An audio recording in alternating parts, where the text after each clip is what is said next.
This program is about unsolved mysteries. Whenever possible, the actual family members and police officials have participated in recreating the events. What you are about to see is not a news broadcast.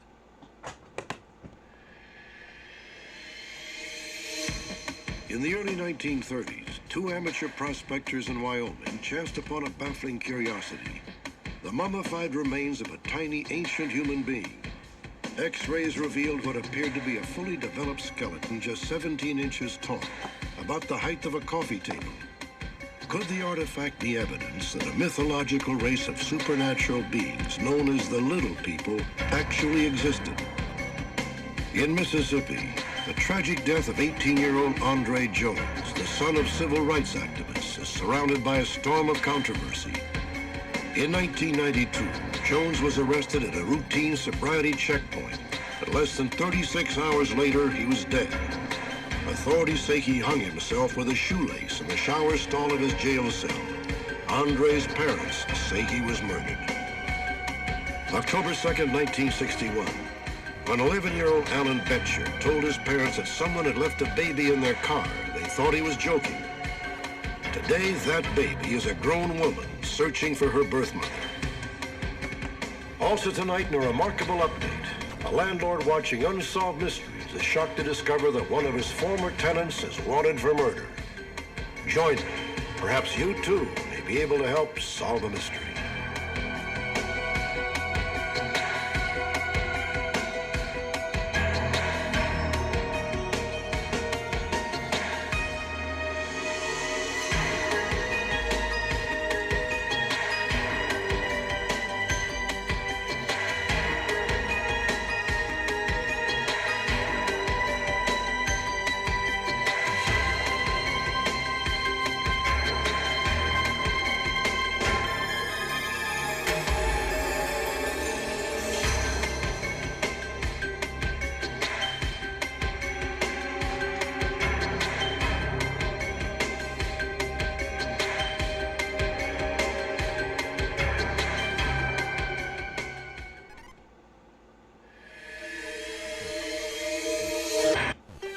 My father taught me many things.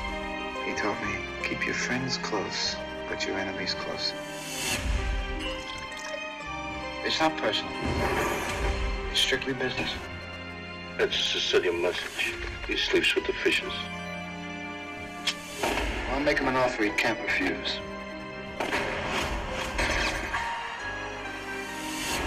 Just when I thought I was out, they pulled me back in. When surprise breakdowns happen, American Home Shield will be there to fix or replace parts of the systems and appliances you rely on every day. They help protect your time and money by connecting you with qualified pros and helping pay for covered repairs or replacements. AHS offers flexible and affordable plans for every home. Sign up today and get $100 off with code AHS100. Visit AHS.com or call 833-PLAN-AHS. Kansas Crossing Casino brings you the chart-topping country hits of Montgomery Gentry. Live in the Corral Friday, April 11th at 8 p.m. Tickets are available online now at kansascrossingcasino.com, your entertainment destination. Isn't it weird you work so hard in acting, this is the biggest thing you've done? That frustrating? It's frustrating for me, dude. What's gonna happen? What are you gonna do? Use some of that boxing you've been doing?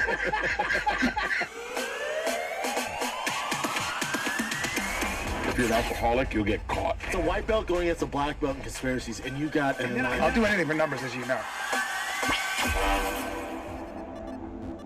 Don't miss true crime anytime you want, anywhere you go with the 48 Hours podcast. Real crimes, real justice. Listen to 48 Hours on Apple Podcasts.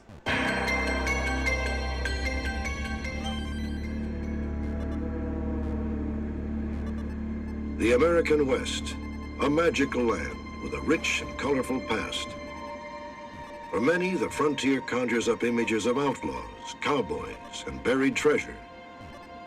But for Native Americans, this is ancient ground, steeped in a history which defies conventional beliefs and logic.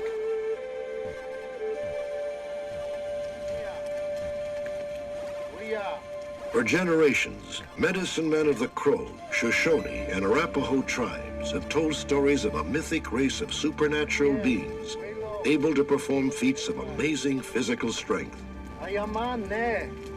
Incredibly, according to legend, these people stood less than 2 feet high. For more than a century, the story of the little people was just the kind of tall tale that the pioneers scoffed at. But all of that would change in 1932, when 2 men went prospecting in Wyoming.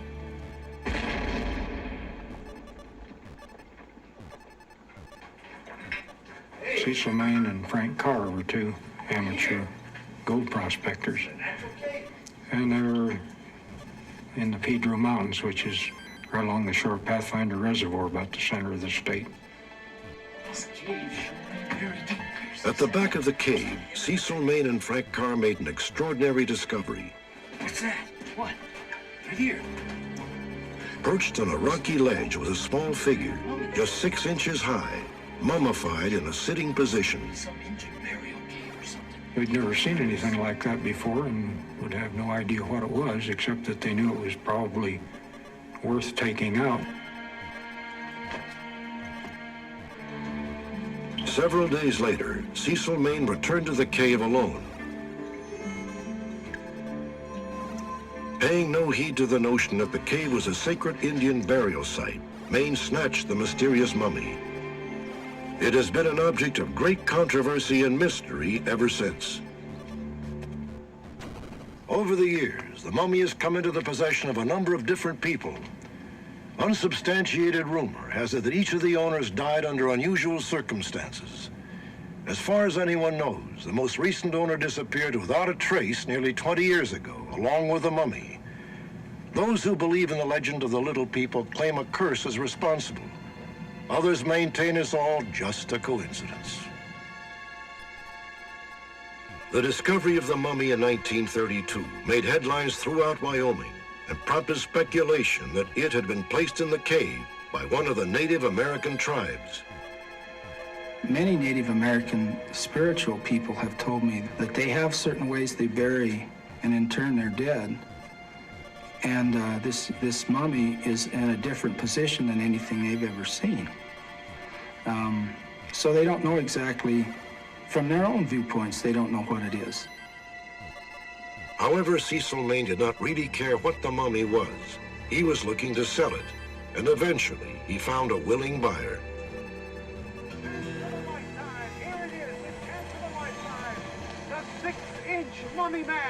In 1934, an insurance salesman named Homer Sherrill bought the mummy for $25 and took it on the road. Wyoming, 2 bits. One of the first people to hand over the price of admission was a curious 10-year-old boy named Eugene Bashore.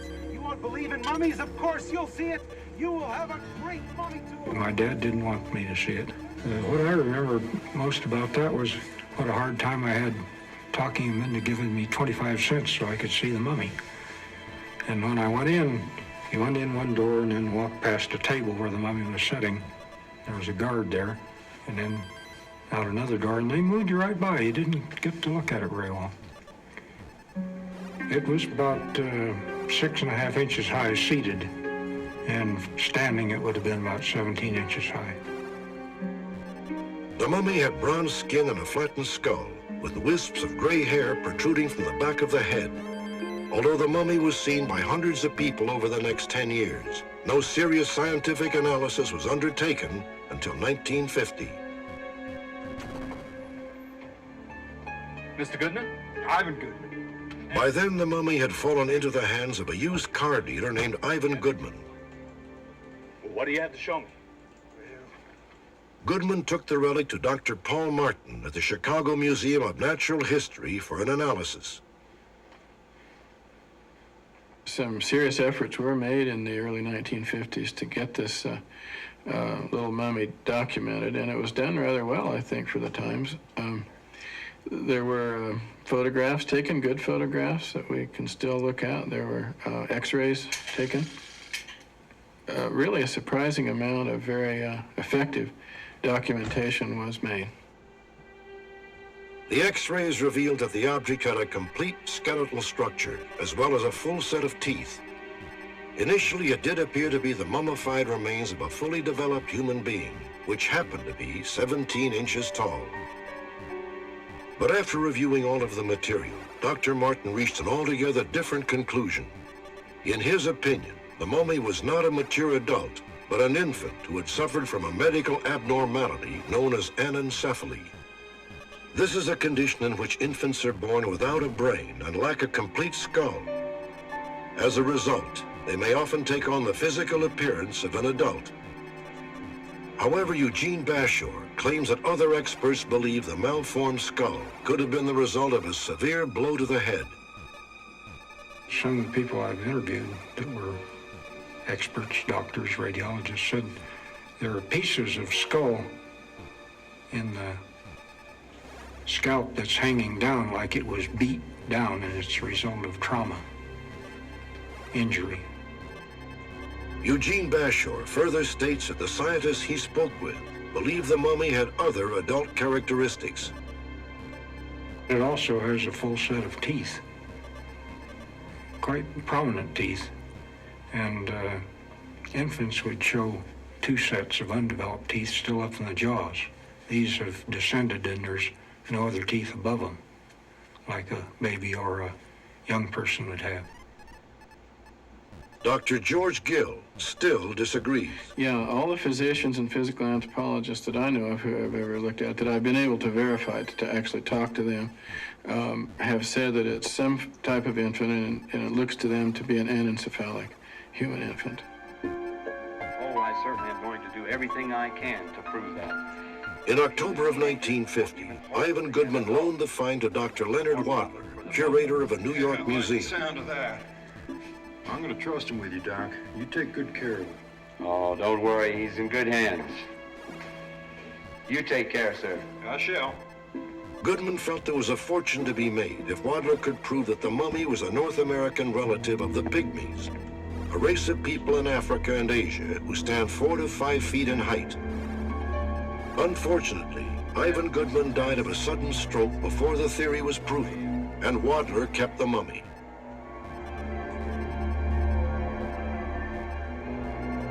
What was the mysterious artifact uncovered in the remote mountains of Wyoming more than 60 years ago? Was it proof of the existence of a mythological race known as the Little People? Or was it the tragedy of an anencephalic infant born in primitive times? So much more could be done today in the way of analysis on this small mummy. DNA analysis could be done. We have methods now that could allow dating to be done without being that destructive. So it's really important.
Hey. Hey. How'd it go? Going good. In the map stuff, but I mean, I guess you can watch. No, I'm okay. Just I'm still working on it. I got a box of stuff I've hauled out of there. I'm not shocked. That's okay. I I know you're not shocked. I just, you know. Right on. I made myself in fact, munching on goldfish. You would be playing Tetris. It is predictable. It is predictable. Bot When I has signed granted for us a matches, this is the last time I'm signing for matches for a while, but I'm kind of what? It's just a moment in time. That's all it is. Yeah. I don't know You know, it doesn't require a what big people's change. PBs It's just are. a moment in time. Come watch. Come on. You're here. I gotta do something. Oh, okay. I know Ethan's like 920 Yeah. something now. Surpassed me since I've been on break. Okay.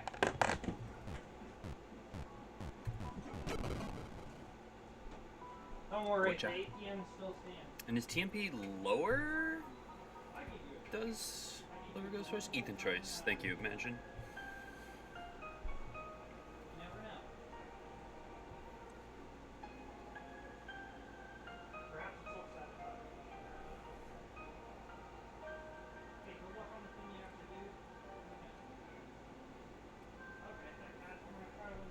I'm pretty sure I still have perms on the website. I doubt they would have taken them away. Awesome. Well, mine's in the dryer. The Recording rest is shouldn't all take yours. too long.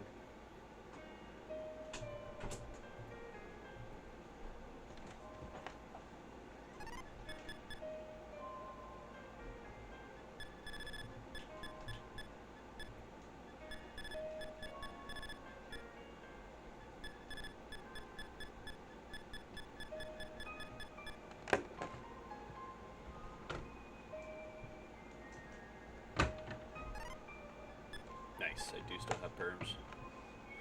Alright, Ethan. In the summer of your 1982, choice. 18. Andre Fantastic. Jones was 18 years old, about to start his freshman year of college. His mother, Esther, was president of the Jackson, Mississippi branch of the NAACP. His stepfather, Charles X. Quinn, a Nation of Islam minister. 1 a.m., Saturday, August 22nd, Brandon, Mississippi. Alright, we got Reddy's on Andre the Jones and his girlfriend, Tanisha Love, were stopped at a routine sobriety checkpoint. Andre was driving a friend's pickup truck. Alright, 1:30 a.m., Jackson, Mississippi, 20 miles from Brandon.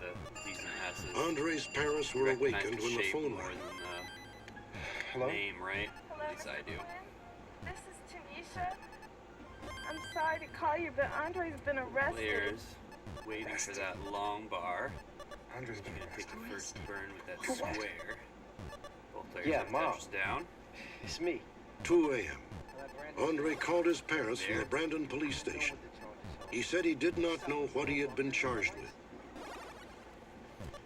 4 a.m. Andre telephoned again, this time to say he had been transferred to the Simpson County Jail 40 miles south of Jackson.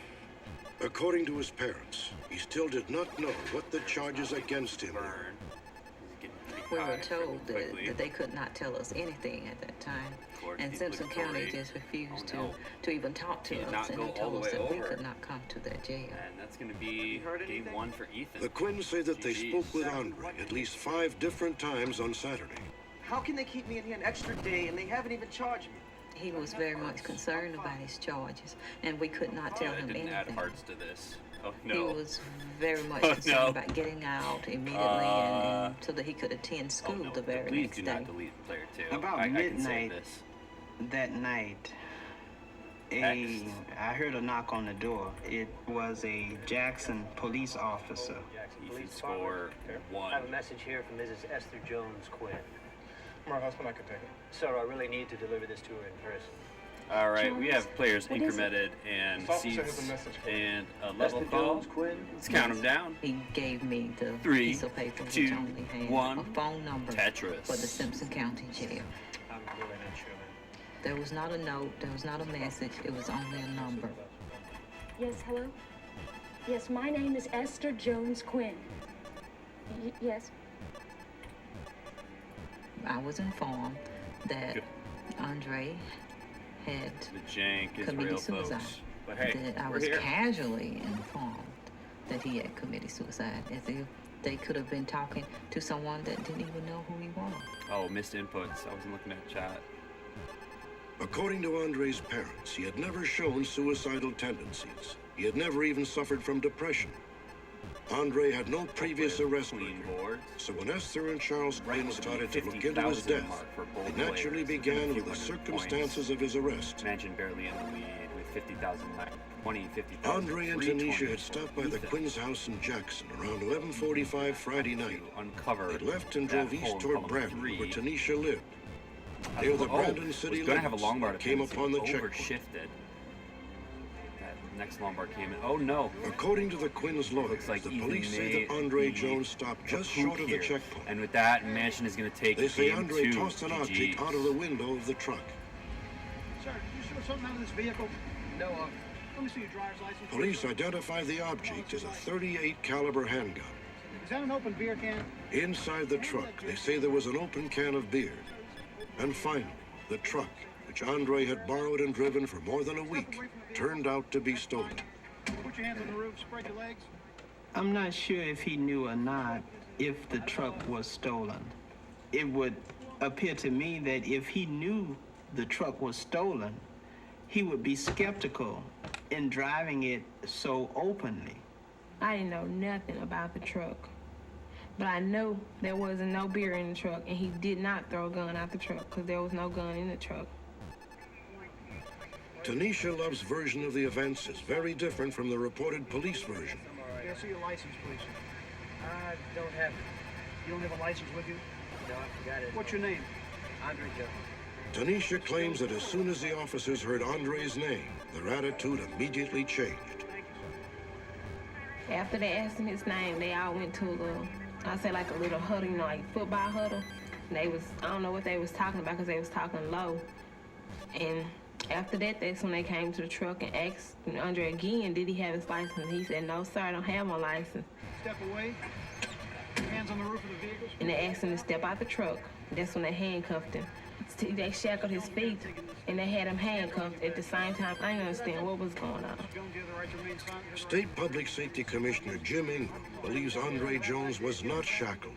In fact, Ingram disagrees with Tanisha's entire account.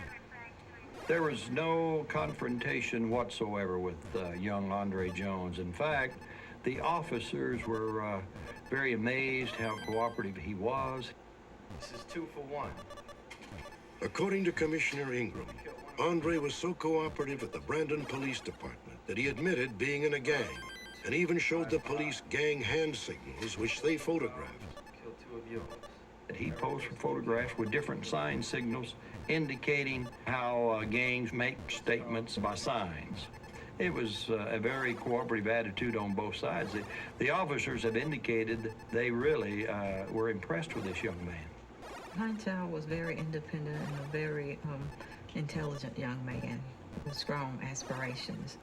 And he had no need or no desire to become involved within a gang. Despite repeated requests, copies of the alleged photos of Andre illustrating gang signals have not been made available to Unsolved Mysteries or to Andre's family. Andre was charged on 4 counts: driving a truck whose vehicle identification number had been altered, carrying a concealed weapon, possession of stolen license plate tags, and driving with an open container of alcohol.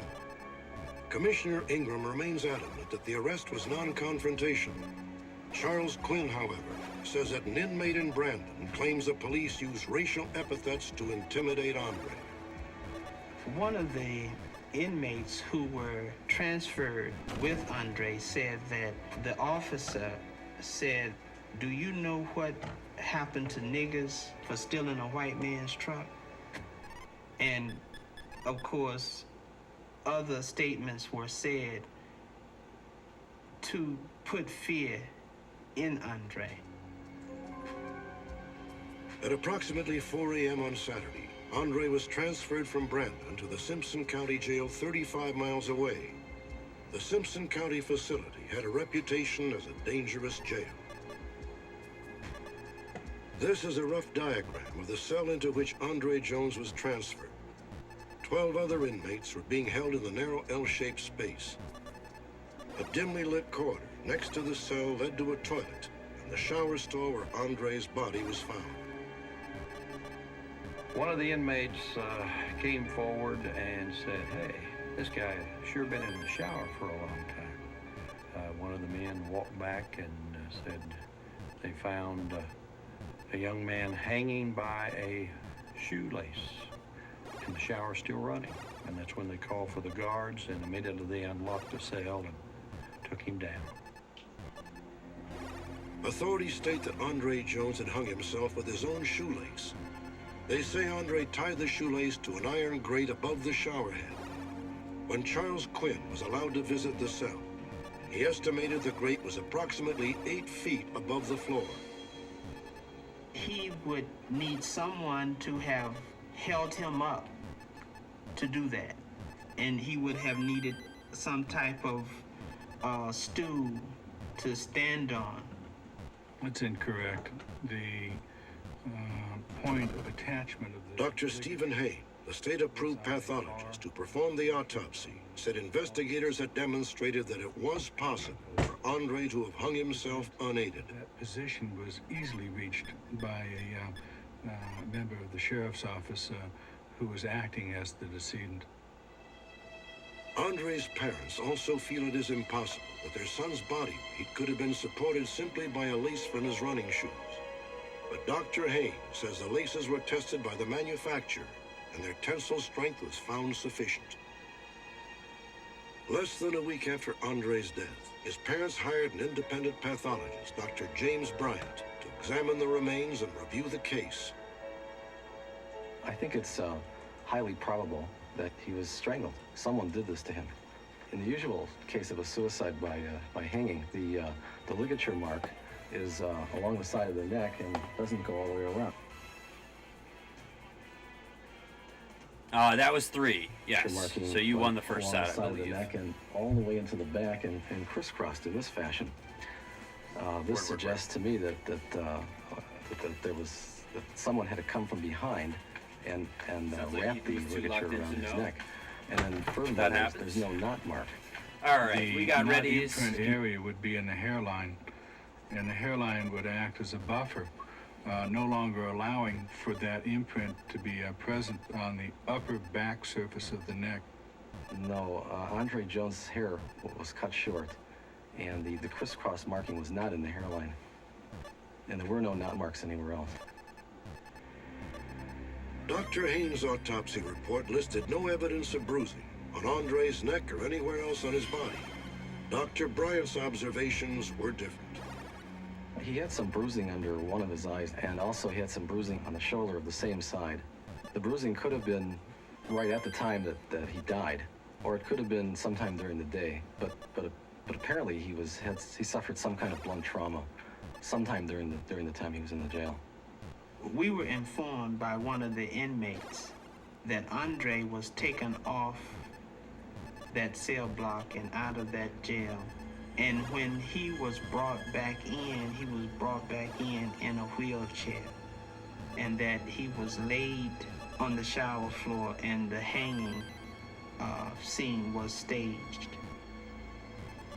My findings, based upon the evidence both at the scene as well as from the post-mortem examination, has been reviewed by many other authorities, including the Armed Forces Institute of Pathology, the Department of Justice, the U.S. Attorney's Office, as well as the Federal Bureau of Investigation, and by the Attorney General's Office of the State of Mississippi. And they are in concurrence with the findings that I made. And there was really no indication. In March of 1993, a coalition of civil rights groups conducted hearings in Jackson, Mississippi. Both eyes was black. The right side of his eyelid. Those testifying included the families of both black and white jail inmates who had died under questionable circumstances. And I have to sit and hold my 4-year-old. After 2 days of testimony, the U.S. Commission on Civil Rights recommended that the Justice Department open an investigation. I have to go through that. 5 months later, Dr. Emily Ward, a specialist in forensic pathology, was named Mississippi State Medical Examiner. Dr. Ward went over the autopsy report of Andre Jones, as well as the autopsies of several other men who have died by hanging in Mississippi jails. I think that it's extremely unlikely that any of these deaths are anything other than suicide. M149, thank you for All the of the deaths follow. have been investigated by not just one agency, but one or two, or sometimes three. And I think that was bad although drone. sometimes there may be questions that need to be answered related both to of you the guys death, out. I don't think that it in any way affects For those of you whether who or are not not the in death the is Ethan suicide or Thoughts homicide. server, or not glued to it at least, would never over the believe that I weekend, committed suicide. I returned to write I know Tetris, myself. just kind of on a whim, sort of. Being And there was not a whim, but the entering fact the that tournament was. his life was taken And so my seat in the cruelly, tournament so placed me up with horribly, Meme, of all people. makes I mean, me there was even more there's determined some strong to see players there, which was that really he is great, but vindicated. I took game one from Meme because it was just a completely brutal seed. Neither of us hit 100,000, but I happened to have a few more points than her at the time. So that was wild.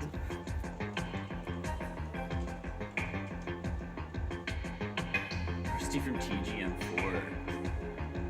Man, the life of a hybrid, as in hybrid modern classic player. Tough. When we return, a man wanted for the murder of his girlfriend is captured thanks to an alert viewer. My father taught me many things. He taught me, keep your friends close, but your enemies close. It's not personal. It's strictly business. That's a Sicilian message. He sleeps with the fishes. I'll make him an offer he can't refuse.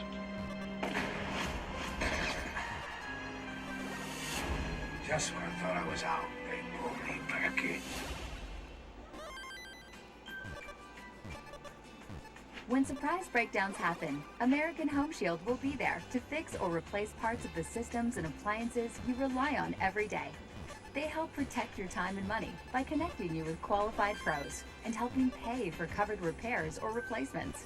AHS offers flexible and affordable plans for every home. Sign up today and get $100 off with code AHS100. Visit AHS.com or call 833-PLAN-AHS. Isn't it weird you work so hard in acting? This is the biggest thing you've done. Isn't that frustrating? It's frustrating for me, dude. What's gonna happen? What are you gonna do? Use some of that boxing you've been doing?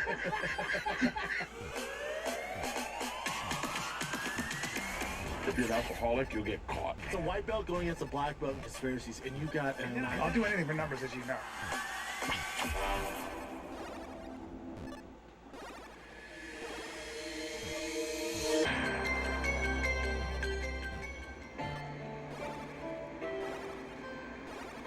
In July of 1986, 22-year-old Paula Pasiak and her boyfriend Jerry Gervasoni arrived in Kissimmee, Florida from New Jersey to visit Paula's mother. I'm so glad that you're here. You remember Jerry? Yes, I do. They stayed there about 1 week. No, I don't. Come on, let's get the bag. Paula was as happy as a lark. The two of them were. I mean, they were very together. They were just happy-go-lucky. So do you guys have any plans for tomorrow or what? Paula and Jerry had arrived on a Wednesday. My relatives down in Miami. On Sunday night, they said their goodbyes. They told Barbara they would be leaving early the next day to visit another part of Florida. Oh, we're getting kind of tired. Well, I got up the next morning. Okay, sweetie. Good night. And I thought I heard them up. This bar is stacked.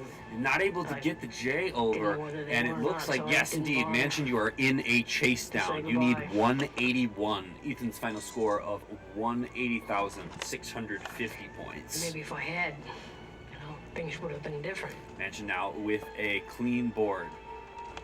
In the days that followed, an odd smell would intermittently waft through Barbara's home. She Lombard searched dependency in everywhere the looking center for a to source, get finally Lombard checking her in own there. bedroom. Hidden under the bed, Nearly wrapped has in a a bamboo curtain, left was Tetris her well. daughter's body. Paula Pasiak had been strangled to death and left under the bed for nearly a week. Open. The Again, your prime chase down suspect is was Jerry 181. Gervasoni, but he had dropped from sight. He successfully eluded authorities for more than You 7 can say years, he defied death a until few the times night of our in that game. broadcast. True. right, this is looking a little tricky for British Columbia, Canada. here. That adjustment. On October 21st, 1993, I can't remember the pieces, Jerry but I'm Gervasoni fairly was confident arrested in the small community of Salt Springs Island, where he had been living under the assumed name Gordon Oh, just the McIntyre. pieces were awful there, dude. When a program aired in Canada, Yeah. Ethan will Gervasoni's take that former game. I don't blame you landlord for not being able recognized to and get that immediately together at called the end there. authorities. Good effort. I come home and yeah, from sit Manson down on to that dinner one. about 9:30, quarter to 10, and flip on the TV, and there was this black and white photo of Gordon McIntyre, my tenant. Once in custody, Manson the was suspect ready. vehemently insisted Waiting that on he Ethan at truly this was point. Gordon McIntyre, but fingerprints soon confirmed that he was in fact Gerald Gervasoni. At the local airport, Gervasoni tried to avoid photographers as he was hustled onto a waiting airplane. He was then flown to a deportation hearing in Victoria, Canada. Gervasoni will be held there pending extradition to Florida, where he will face charges in the murder of Paula Pasiak.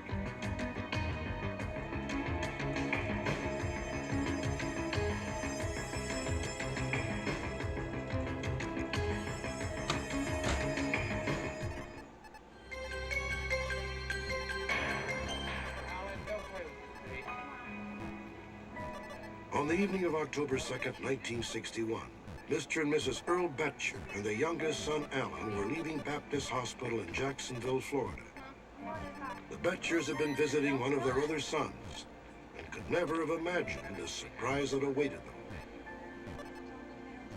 Yeah, but I think we'll get better at this. Mom, there's a baby in the back of our car. Alan, that's not very funny. No, Mom, I'm serious. There's a baby in the car. Come on. God.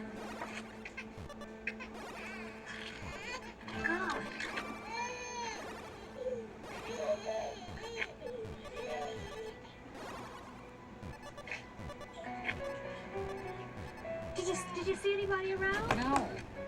Okay, let's take her to the hospital. Come on. Oh, a shift is not going to be helpful. Is she going to be all right? I believe so. I don't. The Betchers had found a healthy and baby with that, grew up happily, doted upon by her parents and her older brother and sister. Terry always knew she was adopted, but not until she was a teenager did she begin to ask the difficult questions. Who was her birth mother? let's see here. Why had she given her up? Let's refresh one of our players. Kind of rebelled and wanted to know. That's when we went to the library again. Looked it up, and then I got excited. Okay. I was proud. All right, we're you know. back. We never even left because we were in She between matches. pressured Fantastic. me about her parents. I had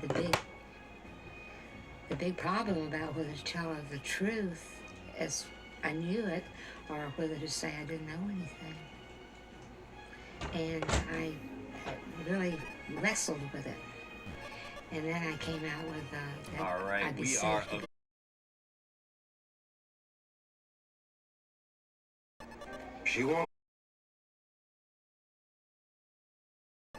She wants her children to have a heritage. Yeah, know we get the a lot more roots. utility. I would like to find a beginning. I just want to meet her and see how she is. You know, I'm getting older, and I look at my kids and see how they're growing, and I look in the mirror every day, and I wonder. Thanks to our broadcast, yeah, I Terry don't Christie know. Derby now Eighth knows is the supposed to be answers to all offline of now. our Oh, questions. refreshing again. Sadly, Terry's birth mother, Edith Campbell, died on August 17th, 1993, just All a few right. months before our Bam, segment Ethan aired. 75,000, But out of Mansion this sadness, a happy ending 52,000. did emerge. A little bit of Terry was delighted slideshow, to but learn that she had a we sister have and three blocks brothers. on the screen. They were delighted as well. None of them had ever Line known that count. Terry existed. Mansion is at 30 line count. Ethan at 20. On July 8th, 1994, Terry went to a hotel in Miami, Florida to meet three of her siblings, Philip, Paul, and Cecilia, Barely face as to far face into for the the first well. time. I don't know my dash limits, but that sure did scare me.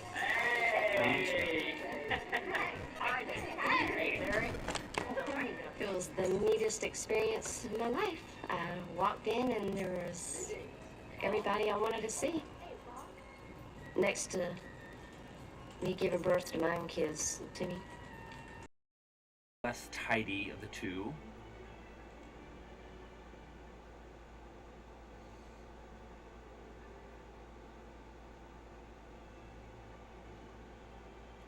Ethan, oof, I'm not sure how Ethan is going to be able to get out of that one. At the frozen point, Ethan is at 115 at 40 lines. Mansion at 80,000 at 59 lines. Ethan, please do not. Oh, he put his.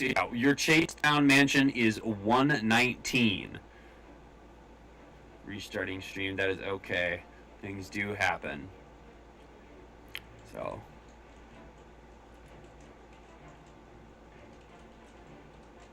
Yeah.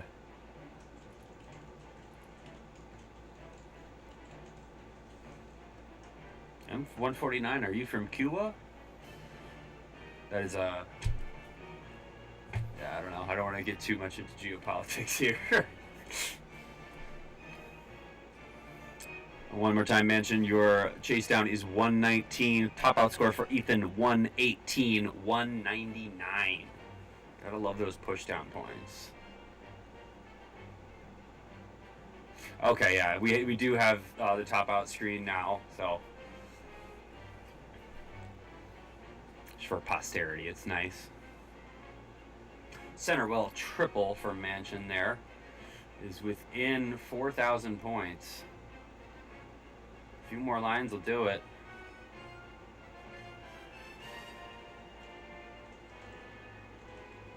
And with that, Mansion will take game 4. We are going to a decider in our second set.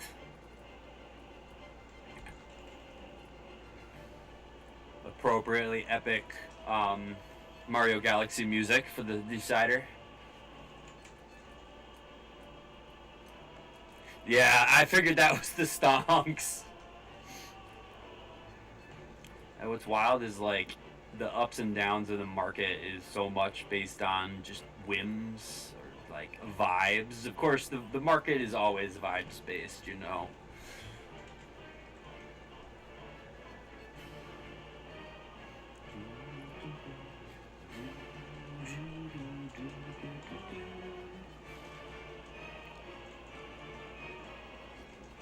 I'm unfamiliar with high ren. Is that a metal of some sort?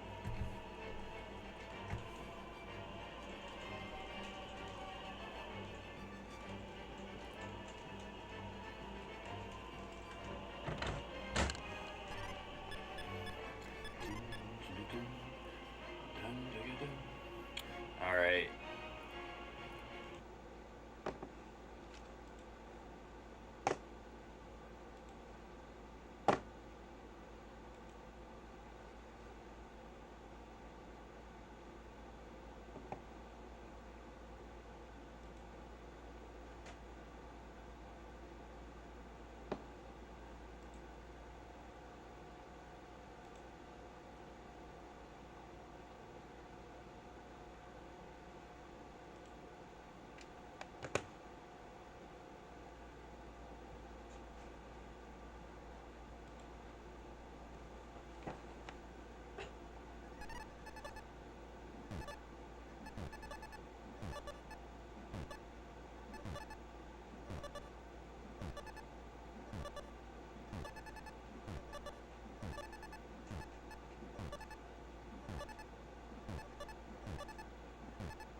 Get that left well down. I think that's it. Oh my goodness. Mansion, you have taken game 3 and the second set. GG's to both players. My goodness, the drama on that at the end. Whew. My. We're at 46 past the hour. 20 minutes between sets here. reported promptly after stream concludes. Yeah, feel free to play this out if you'd like, Mansion.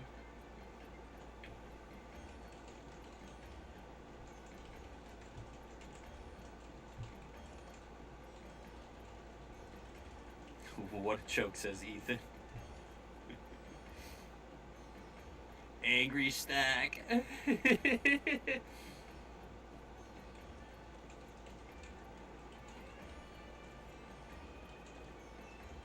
I like how Mansion has the wire of the NES controller kind of strapped down. I wonder if part of that is also to get a little bit of traction against the leg. Yeah, I've heard that some players do that, and it helps with the anchoring. Personally, anchor hand pain is one of the things I'm trying to mitigate, and potentially that's a solution. You're not having to press down so hard on the leg. Mansion 51 lines through is at 140 now with that Tetris up to 166.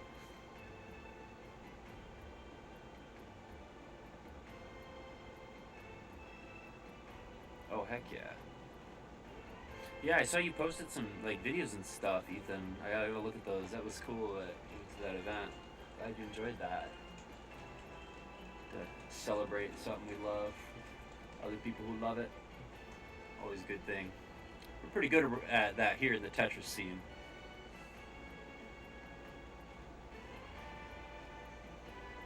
Oh, heck yeah. Look at that.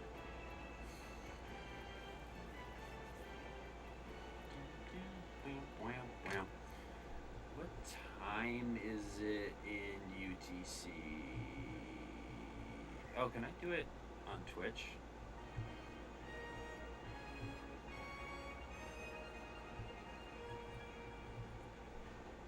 Internal air?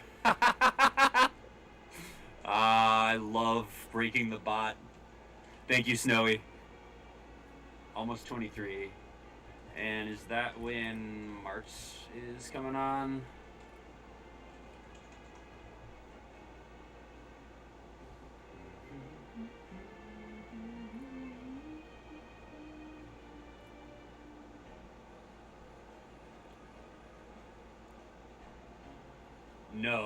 No, at 20 or 0 tomorrow, which is like 24 today, if you want to think about it that way. So we got an hour break.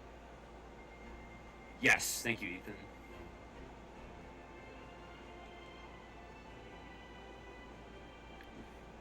Mentioned you need to close off the left well, but now has it open and a bar comes right on time. I love that flat burn there, especially with another bar right on the way.